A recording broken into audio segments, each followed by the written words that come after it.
You know, like, I'm looking forward to having some peace, and also really America is great. Believe it or not, this lady is talking about Trump right here. You know, it's for everybody. It's for freedom around the world. It isn't just our country. It's everywhere. And, you know, we've been missing that in the last 4 years. That's what I love about him. It's for the people. And I love that he doesn't say I, he says we, because it is we, the people. Yeah, he says when we win the White House. Yeah, we're a team. Yeah. And he's fighting for us. I'm going to fight for him. All right, this lady's either cuckoo or she's high or she's watching a very different Trump than I have. If you support Hamas or any ideology that's having to do with that, or any of the other really sick thoughts that go through people's minds, very dangerous thoughts, you're disqualified if you're a communist, a Marxist, or a fascist. Other than the people that are already here, of which many are in the Biden administration, you're disqualified. I'd like to get them out, too. Maybe we'll work on that next. In addition, we will aggressively deport resident aliens with jihadist sympathies. We have to. There you go. That's your peaceful guy talking about we and talking about deporting everybody who does not agree with him. But to be expected from a guy who also said this. Win, lose, or draw in this election, will you commit here today for a peaceful transferal of power after the election? And there has been rioting in Louisville. There's been rioting in many cities across this country, red and your so-called red and blue states.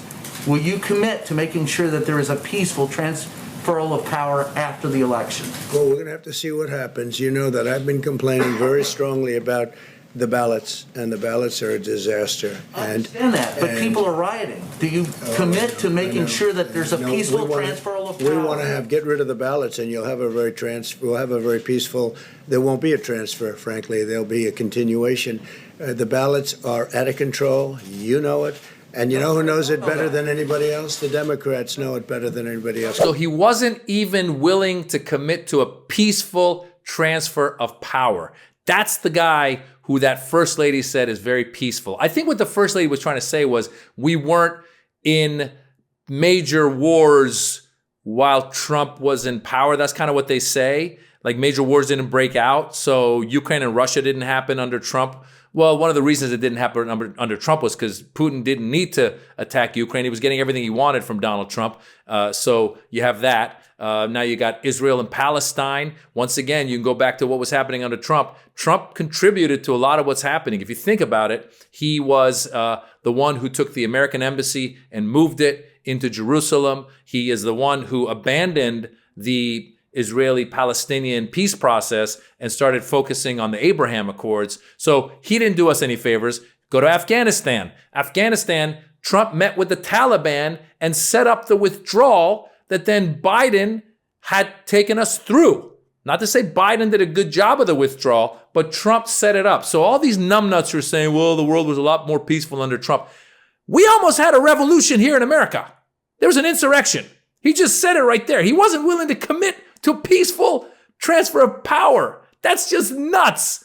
Any president should say, yes, I can commit to a peaceful transfer of power. Matter of fact, if I lose, I'll tell my supporters, hey, let's give the other guy a chance. That's what should be happening. Not come to D.C. on January 6th, it'll be wild, which is what he tweeted that got his folks to come out to D.C. and storm the Capitol. What would have happened if one of those people that stormed the Capitol had gotten their hands on Mike Pence? What would have happened if they got their hands on Nancy Pelosi? I'm telling you, they would have killed those guys. And we would have been in even a deeper situation than we are now. The fact that he's back is crazy. The fact that that first lady thinks Donald Trump thinks about we and not I is the biggest scam in the history of scams. Donald Trump is an East Coast elitist. If he really is worth some of the money that he says he is, he's been living his life, an elite life, not thinking about that lady and not caring about that lady. And currently, he's bamboozled that lady. He's bamboozled that lady and all of his supporters to just give him their money. That's not someone thinking about we. If he were thinking about we, he'd say, listen, guys, I got all these legal problems. I'll handle it. I'll pay myself because that's what got me in here. I don't need your money. He's clearly not thinking about we. He's thinking about I. He's been thinking about I his whole life. I don't know how these people will ever wake up. Will these people ever wake up? I hope a handful of them wake up. A lot of them that stormed the Capitol to help this guy woke up the next day and were arrested and realized, oh my gosh, I've been bamboozled. Donald Trump is the biggest bamboozler in American history. I can't think of one bigger. Maybe in world history. And these people are falling for it. He cares about us. He's a peaceful guy. He's peaceful? Just his tweets or whatever it's called over there now are the most... Guys, let me tell you something. When he went away from Twitter, my anxiety level went down. I think as a country, our anxiety went down so much. It was so nice. I was so happy to look at Twitter from time to time, and someone would yell at someone else, someone would yell at someone else, but it wasn't a tweet from Donald Trump. It wasn't something crazy where he was going after Rosie O'Donnell or Alec Baldwin or whoever, or trying to get an insurrection going. It wasn't that. But now he's back. And these people are crazy that they actually, what are they doing? Please, wake up. Look at what he's done for you. All he's done for you is he's allowed the inner racist, the inner sexist to come out and say the things you want to say. There he was in that speech right there saying, I want to deport everybody that doesn't agree with me. And by the way, I'm going to instill fear in you by telling you jihadists are coming here to take over this country. By the way, Donald Trump, I have some news for you. The biggest threat to Americans are Americans.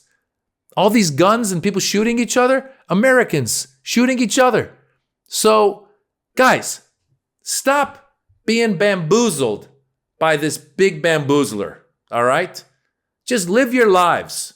Vote for someone who's going to do something for you. If you look at Joe Biden, he actually, in these past 4 years, has passed laws that'll help you. He finally passed the infrastructure bill. He has now gotten the pharmaceutical companies to try and negotiate lower pharmaceutical prices, which is probably a better thing for that lady who said he's thinking about we and not I. And yet she's going to vote for dumb Trump. I don't know what to say. Guys, I'm comedian Maz Jobrani. I got a special on YouTube. It's called The Birds and the Bees. Check it out. If you like it, leave a comment. Leave a super thanks. If you don't like it, keep it to yourselves. Bye.